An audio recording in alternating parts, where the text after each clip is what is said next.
اعوذ باللہ من الشیطان الرجیم بسم اللہ الرحمن الرحیم قل لا اقول لكم عندي خزائن الله ولا اعلم الغیب ولا اقول لكم انی ملک ان اتبع الا ما یوحى الی قل هل يستوي الاعمى والبصیر افلا تتفکرون صدق اللہ العظیم۔ سورہ انعام آیت نمبر 50 آپ کے سامنے تلاوت کی۔ نبی صلی اللہ علیہ وسلم سے کفار مکہ جو ہے مختلف قسم کی غیب کی خبریں جو ہے وہ دریافت کرتے تھے، یا کہتے تھے کہ آپ تو جو ہے غریب آدمی ہیں، آپ کے پاس کوئی خزانہ نہیں ہے، ہمارا دولت نہیں ہے،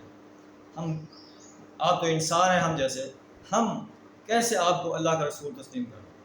اللہ فرما رہا ہے کہ اے نبی صلی اللہ علیہ وسلم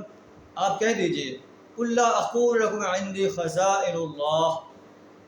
میں یہ نہیں کہتا کہ میرے پاس اللہ کے خزانے، ولا اعلم الغیب،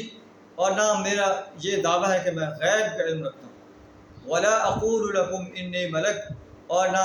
میں یہ دعویٰ کرتا ہوں کہ میں فرشتہ ہوں، ان اتبع الا ما یوحى الی، میں تو اس وحی کی پیروی کر رہا ہوں اللہ مجھ پر وحی کر رہا ہے۔ قل هل يستوي الاعمى والبصیر، اے نبی صلی اللہ علیہ وسلم آپ نے کہہ دیجئے کہ کیا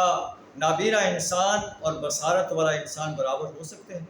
افلا تتفکرون، کیا تم غور و فکر نہیں کرتے، میری دعوت میں تفکر نہیں کرتے، تدبر نہیں کرتے؟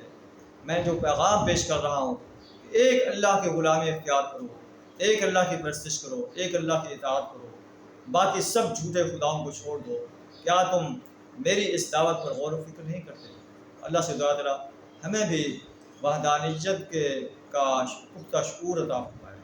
اللہ کی الوہیت، اللہ کی ربوبیت پر پختہ یقین عطا فرمائے۔ وآخر دعوانا ان الحمد للہ رب العالمین۔